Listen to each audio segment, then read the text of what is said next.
Salam, selamat pagi, Bapak, Ibu, dan saudara-saudari yang saya kasihi dalam Yesus Kristus.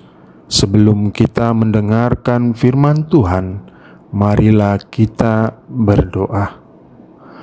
Kasih karunia dan damai sejahtera dari Allah Bapa kita dan dari Tuhan Yesus Kristus menyertai kamu sekalian. Amin. Bapak, Ibu, dan saudara-saudari yang saya kasihi dalam Yesus Kristus, renungan kita pada pagi hari ini, Sabtu tanggal 26 Juli 2025, diambil dari 2 Tesalonika pasal 1 ayat 3. Beginilah firman Tuhan.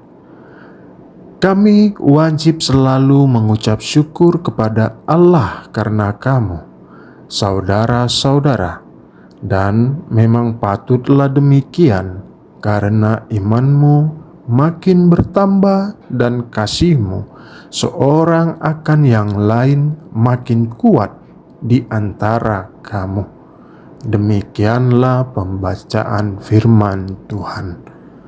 Bapak, Ibu, dan saudara-saudari, Surat 2 Tesalonika ditulis oleh Rasul Paulus kepada jemaat di Tesalonika yang sedang menghadapi penganiayaan dan penderitaan karena iman mereka. Meskipun dalam tekanan, jemaat ini tidak hanya tetap setia, tetapi juga mengalami pertumbuhan rohani yang nyata. Paulus memulai suratnya dengan ucapan syukur karena ia melihat bahwa iman mereka makin bertambah dan kasih di antara mereka makin kuat. Ini adalah pujian yang luar biasa dari seorang rasul terhadap jemaat yang masih muda secara rohani. Saudara yang terkasih, dalam dunia yang penuh tantangan, gereja di Tesalonika adalah contoh hidup dari apa artinya bertumbuh di tengah kesulitan, bahkan bukan semakin melemah.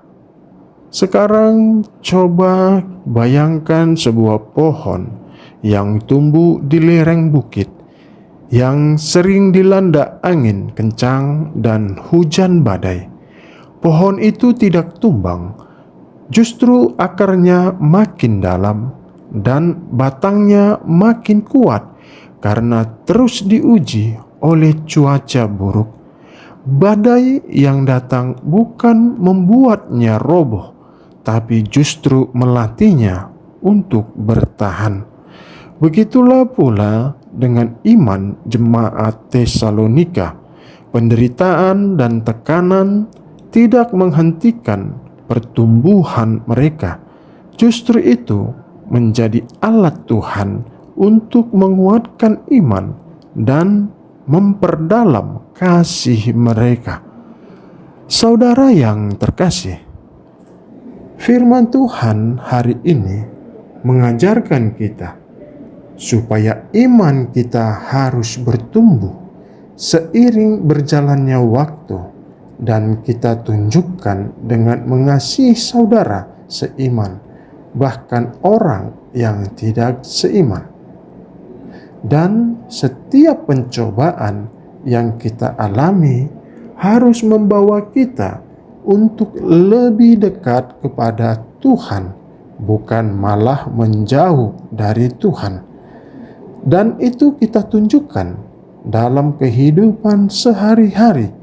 Penderitaan tidak membuat kita menjadi tidak peduli kepada orang lain yang juga menderita, tetapi sebaliknya kita harus peduli kepada mereka.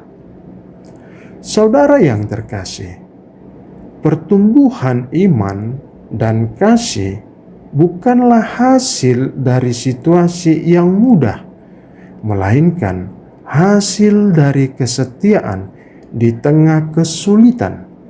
Seperti jemaat Tesalonika, marilah kita menjadi orang percaya yang bergakar, kuat dalam iman, dan bertumbuh dalam kasih, agar hidup kita menjadi kesaksian nyata tentang kuasa kasih karunia Allah. Amin. Mari kita berdoa. Tuhan Allah Bapa kami yang penuh kasih, kami bersyukur atas firman-Mu hari ini yang mengingatkan kami akan pentingnya bertumbuh dalam iman dan menguat dalam kasih seperti jemaat-Mu di Tesalonika. Terima kasih karena Engkau tidak membiarkan penderitaan kami sia-sia, tetapi memakainya untuk membentuk kami menjadi pribadi yang lebih kuat dan lebih serupa dengan Kristus. Tolong kami ya Tuhan, agar di tengah segala tantangan dan pergumulan hidup, iman kami tidak goyah, tetapi justru semakin dalam. Ajarlah kami untuk saling mengasihi dengan tulus, bukan hanya dalam perkataan, tapi juga dalam perbuatan. Biarlah kasih-Mu menjadi nyata dalam setiap hubungan dan pelayanan kami. Teguhkanlah langkah kami dalam setiap musim kehidupan, dan pakailah kami menjadi terang dan berkat bagi sesama, seperti jemaat Tesalonika yang menjadi teladan di tengah penderitaan. Di dalam nama Tuhan Yesus Kristus kami berdoa mengucap syukur. Amin.